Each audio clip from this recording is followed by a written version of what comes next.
Mamma mia, salut les amis et bienvenue dans cette nouvelle vidéo des Teachers du Net. Alors, dans cette vidéo, on va apprendre à faire quelque chose de très simple. J'ai un fichier Excel à ce niveau-là qui contient ici des informations, notamment ici le prénom, le nom, le pseudonyme, le mot de passe et l'âge de quelques utilisateurs. Donc, comme vous pouvez voir, j'ai Honoré Unwanu qui a comme pseudonyme ici Mercury Series, comme mot de passe et comme âge 135 ans. Ok? Donc, ce qu'on va faire, on va utiliser le langage Java pour récupérer ces informations qui sont au niveau du fichier Excel et les mettre au niveau ici d'une base de données.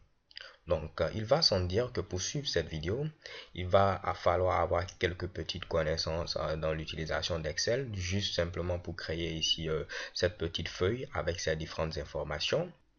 Donc, il vous faut également maîtriser un peu le langage SQL. Ici, on va juste faire une requête insert into, ok? Et également un tout petit peu de Java. Mais normalement, c'est pas un problème vu qu'au niveau de la chaîne YouTube des Teachers du Net, il y a bel et bien une série de vidéos sur Java. Alors, trêve de bavardage, je vais essayer de me connecter au serveur MySQL. Donc, pour cela, je fais tout simplement MySQL-U. Le nom de l'utilisateur, c'est root. Il n'y a pas de mot de passe. Et chez Kebam, je suis connecté au niveau du serveur MySQL. Vous pouvez utiliser, si vous le souhaitez, phpMyAdmin. Moi, j'ai installé ici XAMPP qui me permet d'avoir ici Apache, MySQL et d'autres Mitsubishi. Pour l'instant, je peux même stopper le serveur Apache et tout simplement utiliser MySQL à ce niveau-là. Vous pouvez également utiliser Warm Server et avec Warm Server, vous aurez accès à phpMyAdmin. De même qu'avec ici XAMPP, on a accès ici à phpMyAdmin. Donc moi, je vais utiliser la console pour être beaucoup plus rapide. Donc, vu que je suis maintenant connecté au niveau de mon serveur, on va créer une base de données. Donc, je mets ici Create Database comme ceci. Et le nom de ma base de données, ce sera tout simplement Java avec un petit point virgule à la fin. Donc là, maintenant, si je fais tout simplement Show Databases, je pourrais voir ici ma base de données qui est tout simplement Java à ce niveau-là. Je vais utiliser cette base de données, donc je mets ici Use Java. Et là, vous voyez que je suis bel et bien maintenant au niveau de ma base de données Java. On va créer une table, donc je vais mettre ici les mots-clés SQL en majuscule. Donc je mets ici Create Table. Le nom de ma table, ce sera ici Users. Et comme on l'a vu, quels sont les différents champs? On aura ici le prénom, on aura le nom, le pseudonyme, le mot de passe et l'âge. Donc là, je vais mettre l'id, pourquoi pas, pour que chaque entrée soit unique. Donc ce sera un entier qui va représenter la clé primaire. Donc je mets ici primary comme cela, oups, key. En auto-increment, donc je mets également auto-increment. Ensuite, je mets une petite virgule. On va avoir ici un autre champ, ce sera le prénom. Donc, je mets ici first name qui représente le prénom. Ce sera un varchar à ce niveau de 255 caractères. Je mets également une virgule. J'aurai le nom, c'est ici last name, qui sera également un varchar de 255 caractères. J'aurai le pseudonyme, ce sera ici username, qui sera un varchar également de 255 caractères. J'aurai le mot de passe, je mets ici password, un varchar également de 255 caractères. Et pour terminer, l'âge qui sera un entier à ce niveau-là. Donc je ferme tous ces Mitsubishi et normalement en mettant un petit point virgule, j'aurai créé ici ma table users. Donc je peux vérifier en faisant tout simplement describe users pour voir ici un peu la structure de ma table. Donc j'ai bel et bien ici l'id qui représente la clé primaire qui est en auto-increment. J'ai également le prénom, le nom, le pseudonyme, le mot de passe et ici l'âge. Ok? Donc on a fini de créer notre table. Ce qu'il faut faire maintenant, c'est s'intéresser au code Java. Donc une chose très importante, vous remarquez ici l'extension de mon fichier, c'est XLS. Ok? Si vous ouvrez ici Microsoft Excel, et vous créez par exemple quelques petites entrées. Donc je vais mettre ici au niveau de cette première cellule Toto, au niveau de cette seconde cellule je vais mettre ici Bobo. Vous voyez, si je vais tenter de l'enregistrer, donc je fais ici Save, l'extension qui est proposée c'est tout simplement XLS avec un autre X à la fin. Ok? Au niveau de l'API qu'on va utiliser, elle ne connaît ici que les fichiers Excel qui ont pour extension ici XLS, c'est-à-dire les versions de 97 à 2003. Ok? Donc si j'essaie de déplier, vous voyez, j'ai bel et bien ici Excel de 97 à 2003. Pour le workbook, on aura ici tout simplement à ce niveau-là l'extension XLS. Donc si vous finissez, vous vous enregistrez, veuillez bien ici spécifier que l'extension, ça doit être ici .xls en choisissant cette option-là. Ok, donc le workbook ce sera tout simplement votre document de travail. Donc c'est ce que j'ai eu à faire pour obtenir ici mon fameux fichier users.xls. Je n'aurai donc pas de problème avec l'utilisation de mon API. Alors, où est-ce que vous devez enregistrer votre fameux fichier? Il faut le mettre tout simplement à la racine de votre projet. Donc, au niveau du bureau, j'ai un dossier Java TDN qui représente mon workspace, mon espace de travail. Je peux bel et bien voir ici mon projet Excel. Et c'est au niveau de ce projet Excel directement que j'ai enregistré ce fameux fichier users.xls. Ok, donc vous devez enregistrer ce fameux fichier là directement au niveau de la racine de votre site web. Parfait. Je me rends au niveau du navigateur. Nous aurons premièrement besoin ici de cette API là, Apache POI. Cette API vous permet de pouvoir travailler avec plusieurs logiciels de la suite Microsoft Office. Ok, donc vous pourrez travailler avec des documents Word, des documents PowerPoint, des documents Excel, ainsi de suite. Nous, on va s'intéresser simplement à l'utilisation de cette API avec nos documents Excel. Donc le site officiel, c'est tout simplement ici poi.apache.org. Ok, donc une fois que vous êtes sur ce site-là, vous n'aurez qu'à cliquer ici sur Downloads pour arriver à la page de téléchargement. Vous cliquez ensuite sur ce premier lien qui va vous permettre d'avoir la dernière version stable. Et ensuite, moi, je vais choisir à ce niveau le fichier .zip. Ok, donc prenez le fichier .zip, par exemple, si vous êtes sous Windows, pour ne pas avoir quelques petits Mitsubishi. Donc, vous cliquez à ce niveau-là, vous serez redirigé vers une autre page et on va vous demander de choisir ici le site miroir qui va vous permettre de télécharger votre fameuse archive. Vous cliquez sur ce premier lien automatiquement et normalement, le téléchargement doit démarrer. Moi, je vais faire annuler parce que je l'ai déjà au niveau de ma machine.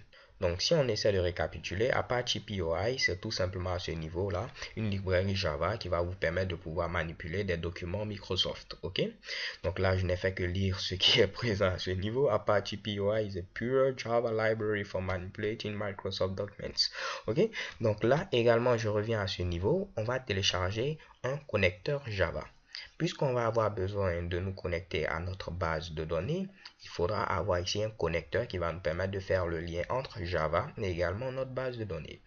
Donc pour ce faire, vous vous rendez au niveau ici de dev.mysql.com et là vous serez sur le site officiel des développeurs pour ceux qui utilisent ici MySQL.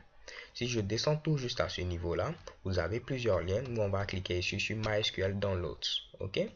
Et là, vous aurez ici la possibilité de pouvoir télécharger les connecteurs. Si l'apparence du site a un tout petit peu changé, vous pouvez faire tout simplement une petite recherche avec ici connecteur Java. Ok? Connectors.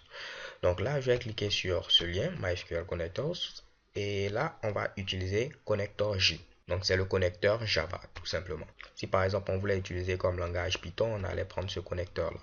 Mais vu que c'est Java, je prends ici ce Mitsubishi-là. Donc, je suis au niveau de cette page. On me demande ici de sélectionner ma plateforme. Et par défaut, c'est ici Microsoft Windows. Moi, je vais prendre ici Platform Independent. Je veux que mon connecteur soit indépendant de la plateforme, qu'il puisse marcher sous Windows, sous Linux, ainsi de suite. Donc, vous avez deux propositions, soit le fichier tar.gz, soit le fichier .zip. Donc, je télécharge le fichier .zip et je fais ici download. Là, vous avez la possibilité de vous connecter, de vous inscrire, blablabla. Mais tout juste en bas, vous voyez à ce niveau, no thanks, just start my download. Donc là, mon ami, merci, commence juste mon téléchargement. Donc, si vous cliquez sur ce lien, automatiquement, on va vous mettre ici votre fameux téléchargement. OK? Donc là, je vais faire également annuler parce que j'ai déjà ces deux fichiers au niveau ici de mon bureau. Donc les gars, au niveau de mon bureau, voici le connecteur MySQL, voici également l'API ici de Java. Ce qu'il faut faire, c'est quoi? C'est dézipper ces deux fichiers-là. Donc j'ai dézippé ce premier fichier pour notre librairie POI, Apache POI, qui est présent à ce niveau. J'ai dézippé également notre connecteur MySQL et j'ai ce dossier-là. Vous allez voir si j'ouvre ici ces deux dossiers, vous allez avoir des fichiers qui ont des extensions particulières. .jar. Ok? Cela veut dire tout simplement Java Archive. Ce sont des archives Java. Ok? Donc c'est ces archives Java qui contiennent en grosso modo des classes et ainsi de suite qui vont nous permettre de pouvoir importer rapidement nos Mitsubishi sans pour autant les créer par nous-mêmes. Donc au niveau ici de POI, j'ai bel et bien ici ces archives Java. Et au niveau ici de MySQL Connector, si je rentre également, vous voyez ici ce fichier .jar là. C'est également ici une archive Java. Donc là, j'ouvre mon éditeur de texte. Ici, c'est Eclipse. Je fais ici File. Je fais ensuite New. Et je dis que je veux un nouveau projet Java. Donc je prends ici Java Project. Donc, quel est le nom de mon projet? Je vais l'appeler tout simplement Excel Test. Ok, donc je mets ici Excel comme ceci et je mets Test. Une fois que vous validez, vous allez avoir ici votre nouveau projet. Là, je vais vous montrer maintenant comment importer ces fameuses archives-là. Donc, il faut faire un clic droit, venir au niveau de Build Path et choisir ici tout simplement Add External Archives. Cela va vous permettre d'ajouter des archives externes. Donc je clique sur ce Mitsubishi et on me demande où se trouvent mes archives. Mais elles sont au niveau du bureau. Premièrement, je vais commencer par le connecteur MySQL. Donc c'est dans le dossier MySQL Connector. Et là, j'ai bel et bien mon fichier MySQL Connector Java 5.1.31. Donc la version peut bel et bien changer, pas de problème. Une fois que je fais ceci, j'ai un nouveau menu déroulant avec ici les librairies référencées. Et vous voyez, j'ai bel et bien MySQL Connector qui a été ajouté. Ce qui va me permettre de pouvoir utiliser plein de classes. Ok, je vais essayer tout simplement d'élargir un peu ce Mitsubishi. Vous voyez, j'aurai ici plein de classes. Donc ce sont en grosso modo les bytecodes que je pourrais ici utiliser. Ok, donc là, en lieu et place de venir ici et faire build path, je vous montre une autre méthode. Au niveau ici de maintenant les librairies référencées, vous faites un clic droit, vous venez au niveau de build path et vous cliquez sur ce Mitsubishi là. Ok, et là vous pourrez également cliquer sur ajouter des archives externes. Donc je clique également. Cette fois-ci, on va faire tout simplement un retour au niveau du bureau et je dois trouver POI également à ce niveau-là. Et tout ce que vous faites, c'est sélectionner tous ces fichiers .jar et vous faites Open. Automatiquement, il va également les ajouter. Et je peux faire OK sans souci. Vous voyez, j'ai bel et bien importé que ce soit ici mon API POI, mais également ici le connecteur MySQL. Donc les gars, je voulais juste vous montrer ici comment j'ai eu à les importer. Parce que là, je ne vais pas réécrire le code puisque la vidéo sera très longue. Je vais vous expliquer en grosso modo ce code-là. Donc c'est ce que j'ai fait au niveau ici du premier projet. Donc je vais supprimer ce projet Excel Test. Et je vais faire ici Delete Project Contents on Disk. Donc au niveau de notre vrai projet, j'ai importé ici Apache POI, également ici le connecteur MySQL. Ok. Ce que j'ai fait également, c'est créer ici une nouvelle classe que j'ai appelée ici Excel Reading, qui nous permet tout simplement de lire un fichier Excel. Donc vous n'aurez qu'à faire un clic droit au niveau du projet que vous aurez créé, vous faites ensuite New et vous choisissez ici Classe. En lieu plat, vous pouvez directement cliquer sur cette icône là. Et là, c'est à ce niveau là que j'ai donné comme nom à ma fameuse classe ici Excel Reading. Ok, pour avoir ici la méthode main, vous cochez ce Mitsubishi et vous faites ensuite finish. Donc comme vous pouvez le voir, moi je ne peux pas le faire vu que cette classe existe déjà. Ok, je vais faire tout simplement cancel. Donc là, j'ai maintenant ma classe avec ce fameux code source là que je vais vous expliquer. Il n'est vraiment pas long. Ok, donc il va nous permettre de pouvoir, comme je l'ai dit, prendre toutes ces données qu'on a au niveau du fichier Excel et les mettre au niveau de notre base de données. Donc pour l'instant, si je viens à ce niveau, je fais ici Select All from ici Users pour voir toutes les données qu'on a au niveau de notre fameuse table Users. Vous voyez, il n'y a rien. Ensemble vide, ok. Par contre, si maintenant je lance notre fameux code, vous allez voir à ce niveau enregistrement effectué pour chaque enregistrement qui est effectué au niveau de la base de données. Ok, donc vu qu'on a ici cette ligne, on aura ici 7 enregistrements effectués qui seront affichés au niveau de la console. Vérifions cela. Si je fais encore une fois un Select All from Users, vous voyez, shakebomb, toutes mes données ont été maintenant insérées en base de données. On va essayer de faire une petite comparaison. Donc, je vais essayer tout simplement de réduire ce Mitsubishi. Vous voyez, j'ai bel et bien ici, bon, ça c'est l'identifiant qui est la clé primaire en auto-increment. Donc, on ne va pas s'intéresser à cette première colonne. Mais au niveau ici du prénom, j'ai bel et bien Honoré, Elki, Auré, Auréal, K, Mdré et Denoré. Vous voyez ici, c'est Mitsubishi là. De même pour les noms, également ici pour les pseudonymes, les mots de passe c'est pareil et pour l'âge également c'est la même chose. Vous voyez, j'ai bel et bien ici 135, 14, 32, 11, 9, 26 et 18. Donc mes données ont bel et bien ici été insérées. Je vais supprimer toutes ces données en faisant par exemple ici un petit trinket au niveau de users. Donc si je fais à nouveau select all, il n'y aura rien parce que j'ai tout supprimé. Je vais relancer notre fameux code pour vous le prouver qu'il marche bel et bien. Donc vous allez voir enregistrement effectué. Vu que l'enregistrement a été effectué, je peux refaire un select all et mes données ici sont bel et bien présentes. Vous pouvez après par la suite modifier ici vos données. Par exemple, en lieu plat de Denoré, je vais mettre pourquoi pas ici teacher du net. Ok, donc je mets ici teacher du net. Donc je vais essayer d'agrandir pour qu'on puisse bien voir que c'est teacher du net. Donc là j'ai mis teacher du net. Ok, donc j'ai fait un trinket à nouveau au niveau de notre fameuse base de données. Donc pour l'instant il n'y a aucun enregistrement. Je vais relancer l'exécution de ce code après ici avoir ajouté les teachers du net. Et si on revient ici, on fait maintenant un select all. Vous voyez, j'ai bel et bien ici les teachers du net. Donc notre table a été maintenant adaptée. Alors pour l'explication, rien de bien compliqué. J'ai déjà fait une première vidéo qui vous expliquait comment vous pourrez ici dialoguer avec une base de données MySQL en utilisant le langage Java. Donc je vais mettre un petit lien si ça vous intéresse pour que vous puissiez regarder la vidéo. Premièrement, on a ici plein ici d'import. Ok? En effet, ce sont toutes ces classes que nous avons utilisées à ce niveau que nous sommes obligés d'importer.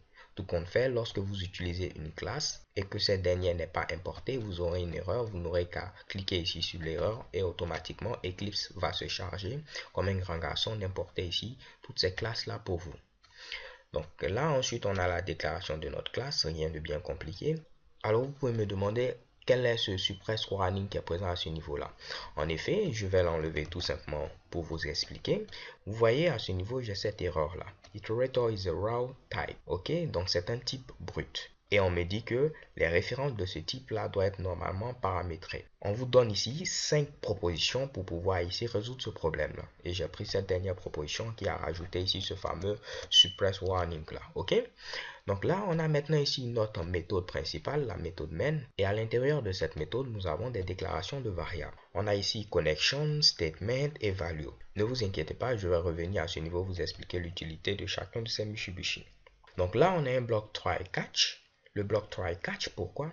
Parce qu'à ce niveau-là, on va tenter ici d'ouvrir notre fameux fichier user.xls qui est présent à ce niveau-là.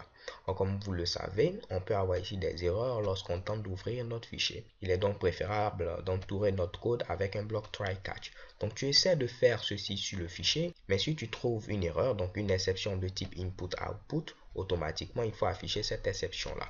Donc, vous pouvez donner n'importe quel nom. J'ai mis ici X, mais vous pouvez mettre ici tout simplement E, comme je l'ai fait également à ce niveau-là. Donc, on récupère l'exception en question et on l'affiche. Ok? Vous pouvez vous demander quelle est l'utilité. Par exemple, essayons d'ouvrir un fichier bizarre ici, users, avec un petit S de plus. Donc, je me suis trompé dans le nom de mon fichier. Lorsque je vais lancer l'exécution de ce code, j'aurai une exception qui sera levée de type input-output et va me dire à ce niveau que non, le système ne trouve pas le fichier qui a été spécifié. Users.xls, ok? Ainsi, vous saurez que, j'ai dû me tromper à ce niveau-là, oups, c'est users, ok? Donc, cela va vous permettre également de déboguer votre programme. Je vais essayer de réduire ceci pour avoir beaucoup plus d'espace au niveau ici de la zone principale. Donc, à ce niveau, on crée un nouvel objet de la classe file input stream pour pouvoir tout simplement utiliser notre fameux fichier users.xls. Mais au départ, lorsqu'on ouvre ce fichier, il va représenter tout simplement un fichier, rien de plus. Ok? On va maintenant transformer ce fichier-là en un fichier du type ici POI, ce qui va nous permettre de pouvoir utiliser toutes les classes qui sont présentes au niveau ici de POI, puisque lui, il ne peut traiter que les fichiers qui sont de son type. C'est comme seul mon père peut me frapper, ok?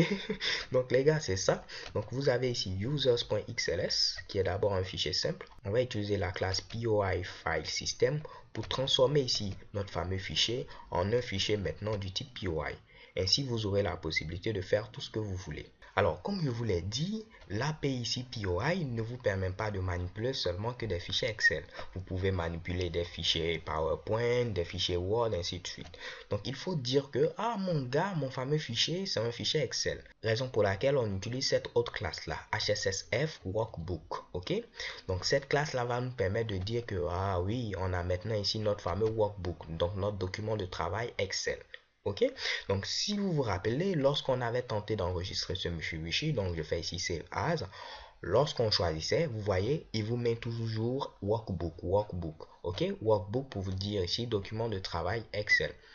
Parfait. Donc là, c'est comme si à ce niveau-là, on était parti ici d'un fichier simple qui est devenu un fichier du type POI et maintenant on a un fichier POI de type Excel. Parfait. Comme vous le savez, avec Excel, on a plusieurs feuilles. Voici ici ma première feuille, ma seconde feuille, ma troisième feuille, ainsi de suite. Ok? Donc, vous avez un classeur qui sera composé ici de plusieurs feuilles. Ce que je vais dire, prends mon fameux classeur et récupère simplement la première feuille. Et en programmation, généralement, on commence à compter à partir de 0. Donc, si je veux dire ma première feuille, je dis ici, prends la feuille à la position 0. Ok, donc là, au niveau de Sheet, j'ai tout simplement ma feuille. Donc je me trouve ici à ce niveau-là. Je peux maintenant récupérer mes différentes lignes, récupérer ici mes cellules, ainsi de suite. Ok, donc une fois que j'ai maintenant ici ma feuille, je vais commencer à récupérer les informations ligne par ligne. Et pour pouvoir récupérer les informations ligne par ligne, on utilise ici la méthode row iterator. Ok, donc cette méthode va prendre notre feuille Excel et va nous permettre de la rendre itérable. En grosso modo, on pourra ici faire une boucle while pour pouvoir parcourir ici ligne par ligne notre feuille Excel. Donc je descends à ce niveau. Ce qu'on fait, on vérifie est-ce qu'il y a d'abord des lignes.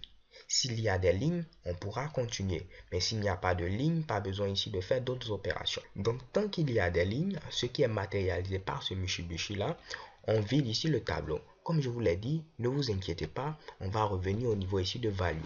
Toutes ces variables qui sont présentes à ce niveau-là, connection, statement et values, on va revenir à ce niveau dans quelques instants. Donc à ce niveau-là, on rentre ici, si et seulement si il y a des lignes au niveau de notre tableau. Donc s'il y a des lignes au niveau de notre tableau, je récupère ici la ligne suivante. Donc si je viens de rentrer au niveau de cette boucle, lorsque je vais demander la ligne suivante, ce sera tout simplement la première ligne. Ok? Donc la méthode next nous permet de retourner ici les éléments ligne après ligne. Donc j'ai ma première ligne en grosso modo à ce niveau-là. Et au niveau de cette ligne, une ligne est composée ici d'un ensemble de cellules. Donc je dois faire aussi également une itération cellule après cellule pour récupérer ici le prénom, le nom, le pseudonyme, le mot de passe et ainsi de suite. Ok? Donc vous pouvez voir que c'est vraiment très simple. C'est comme ici la vie réelle qu'on essaie de traduire en programmation. On a un fichier basique, on le transforme en fichier de type POI pour pouvoir utiliser toutes les classes qui sont présentes au niveau de notre API. On dit ensuite que à ce niveau-là, c'est un fichier Excel. Et au niveau de notre fameux fichier Excel, on va récupérer la première feuille. On a notre première feuille, on va maintenant récupérer ici les éléments ligne par ligne.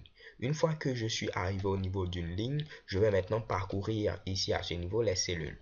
Donc on fait de même, de la même manière qu'on avait vérifié est-ce qu'il y a des lignes, lorsqu'on est au niveau ici d'une ligne particulière, on vérifie d'abord est-ce qu'il y a des cellules. Donc on récapitule. C'est Mitsubishi 1, 2, 3, 4, 5, 6, 7 représente ici des lignes. Voici ma première ligne, voici ma deuxième ligne. Et chaque bloc qui est présent à ce niveau représente une cellule. Par exemple ici Sanchez, c'est la cellule B3. Comment je sais ça? Tout simplement, B3 est matérialisé à ce niveau-là.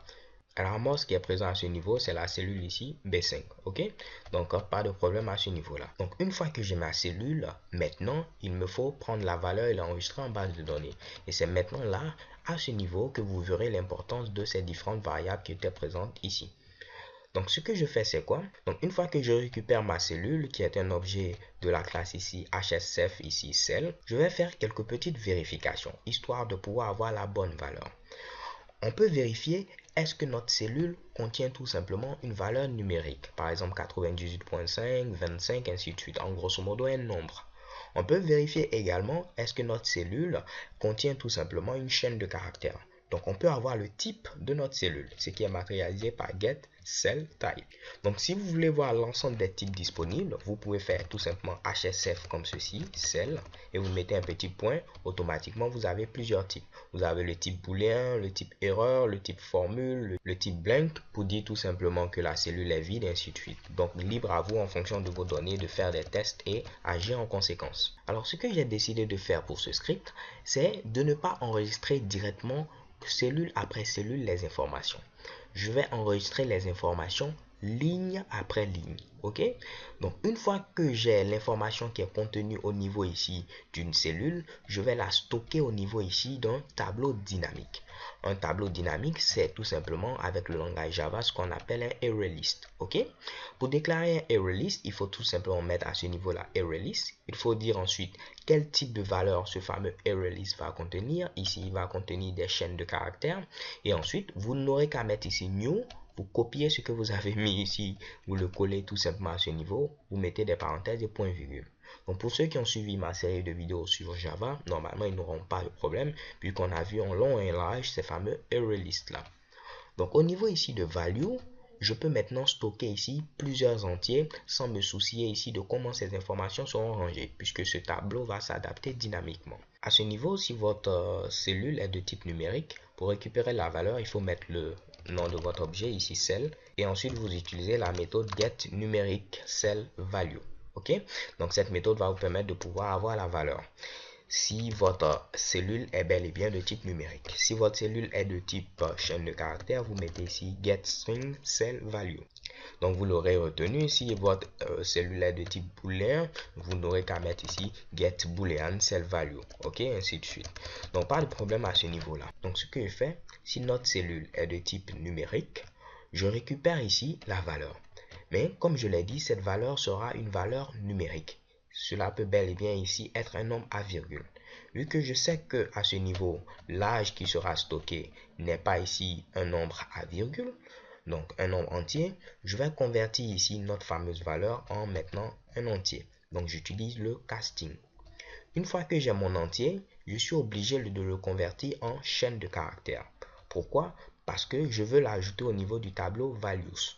Or, le tableau values, comme je vous l'avais dit, il ne peut contenir ici que des chaînes de caractères. Donc, il ne pourra pas contenir des entiers. Raison pour laquelle, une fois que j'ai mon entier, j'utilise le type evalueInteger et sa méthode toString pour convertir mon entier en chaîne de caractères afin de pouvoir le stocker au niveau du tableau value. Donc au niveau du tableau values, lorsqu'on travaille sur une ligne, il va stocker 5 informations. Donc au niveau de l'élément à la position 0, ce sera le prénom, l'élément à la position 1, ce sera le nom, l'élément à la position 2, ce sera ici le pseudonyme, le mot de passe, l'élément à la position 3 et l'âge, l'élément à la position 4. Et là, j'ai déjà fait mes vérifications pour pouvoir convertir mon élément en chaîne de caractères s'il est un entier avant de l'ajouter au niveau du tableau. Si mon élément est une chaîne de caractères, pas besoin de faire de conversion, on l'ajoute directement au niveau du tableau là. Donc à ce niveau-là, si on finit de sortir ici de cette fameuse boucle, c'est-à-dire qu'on a fini de récupérer ici toutes les informations au niveau des différentes cellules d'une ligne et on les a ajoutées au niveau du tableau values. Ok? Donc, une fois que j'ai ajouté ces éléments au niveau du tableau values, je peux maintenant les stocker en base de données.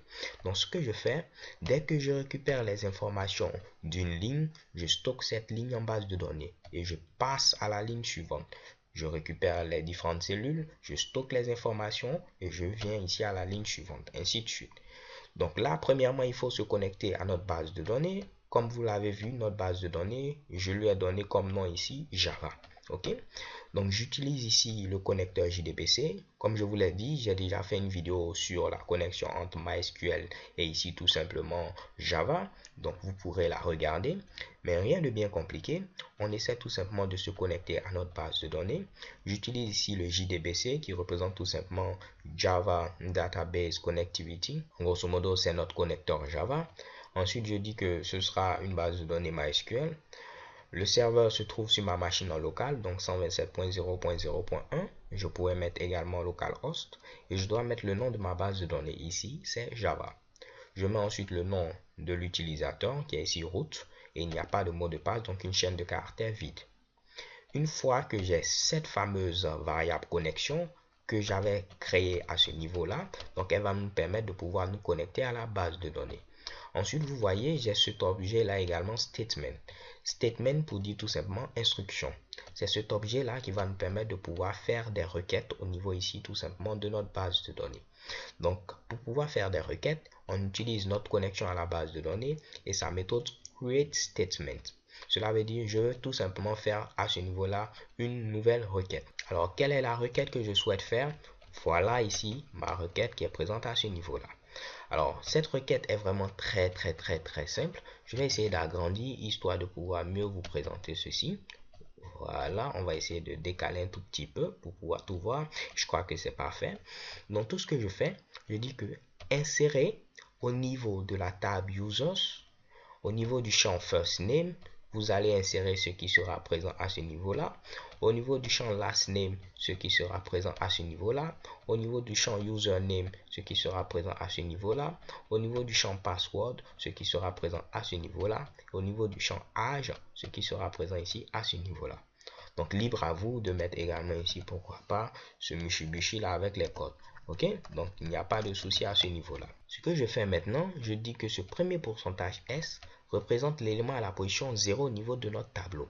Donc, comme je vous l'ai dit, au niveau de notre tableau, on aura les informations pour une ligne. Et si on a les informations sur une ligne, l'élément à la position 0 va forcément contenir ici le prénom de l'utilisateur. Raison pour laquelle au niveau de first name qui veut dire prénom, on stocke ici l'élément à la position 0. L'élément à la position 1, ce sera ici forcément le nom. L'élément à la position 2, ce sera forcément ici le username, ainsi de suite.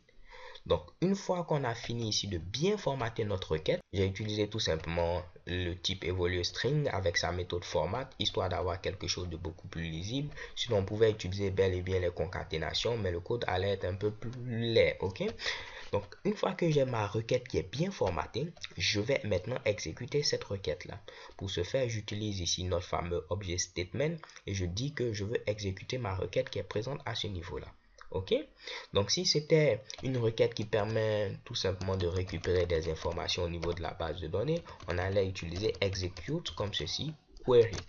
Ok, mais vu que cette entrée permet d'ajouter des informations, bien modifier des informations, on n'utilise plus execute query, on utilise execute update pour dire qu'on va ajouter ici des informations. Donc la méthode execute update, lorsqu'elle finit ici de faire ce que vous avez dit, faire votre travail, elle va vous retourner le nombre d'entrées qui ont été tout simplement ajoutées. Donc tout ce que je fais, je vérifie est-ce que ce nombre est supérieur à 0 parce qu'au minimum ici c'est 1 et ce nombre doit être égal à 1 puisqu'on fait un seul enregistrement.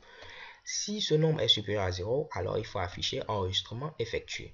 Donc là, j'utilise la méthode printf. J'ai mis ici enregistrement effectué et ici compte. Donc là, pas besoin de mettre ici ce compte là vu que je ne vais même pas l'utiliser. Donc je peux mettre directement un petit print ln et j'enlève ici ce anti/n là. Auparavant, j'avais voulu ajouter enregistrement 1 effectué, enregistrement 2, ainsi de suite. Donc, vous pourrez pourquoi pas créer une variable i et l'incrémenter à chaque fois qu'on finit ici de parcourir une ligne. Ok? Donc, on vérifie est-ce qu'au moins l'enregistrement a été effectué. Si oui, automatiquement, on affiche enregistrement effectué. Vous pouvez remarquer également que tout ce qui concerne la connexion à la base de données, j'ai mis dans un bloc try catch. Parce qu'il peut arriver que vous vous trompez au niveau du nom de la base de données ou bien que le connecteur n'existe pas. Vous aurez au moins ici quelque chose qui va vous permettre de pouvoir déboguer comme on l'a expliqué à ce niveau-là. Ok, donc pas de souci. Donc là, voilà en grosso modo expliquer tout le code, les gars. Tout ce que je dois maintenant expliquer avant de terminer, c'est ce fameux values clear qui est présent à ce niveau-là. Donc tout ce que je dis, c'est quoi? Je dis, une fois que tu finis de parcourir tous les éléments d'une ligne et tu enregistres les informations en base de données, vide mon tableau. Ainsi, il pourra prendre les informations de la nouvelle ligne. Sinon, toutes les informations seront accolées. Donc, dès que tu finis d'enregistrer les informations d'une ligne, tu vides le tableau, tu récupères toutes les informations qui sont au niveau des différentes cellules de la nouvelle ligne et ensuite, tu les enregistres en base de données. Pour la seconde ligne, tu vides le tableau avant de continuer. Alors les gars, voilà en grosso modo expliquer le code source. Si vous avez encore des questions, n'hésitez pas à les poster, je serai ravi de vous expliquer. Je vais bien sûr mettre le code source en téléchargement au niveau du site officiel des Teachers du Net. Donc vous n'aurez qu'à venir ici au niveau de code. Si vous faites une petite recherche et vous tapez ici par exemple Java, Excel, un truc de ce genre, vous aurez ici le code source et vous pourrez le télécharger. N'hésitez surtout pas, si vous avez apprécié, à faire un petit don. Ce sera vraiment très intéressant. Nous allons également l'apprécier. Donc, vous cliquez sur faire un don et chèque et bombe, ce sera fait. Et surtout, n'hésitez pas à vous rendre sur le site officiel de l'API, ok, poi.apache.org, et lire la documentation. Si vous venez au niveau de l'aide, vous cliquez sur Java Docs. Vous aurez la possibilité de voir ici l'ensemble des classes que j'ai eu à utiliser et vous pourrez apprendre des choses par vous-même. Ok, donc sûrement tout ce que j'ai expliqué ne va pas forcément s'adapter à ce que vous souhaitez faire, mais vous avez néanmoins ici la documentation que vous pourrez lire histoire maintenant de faire ce que vous souhaitez. Ok, so thank you guys for watching. Don't forget to subscribe and have a nice day. Peace.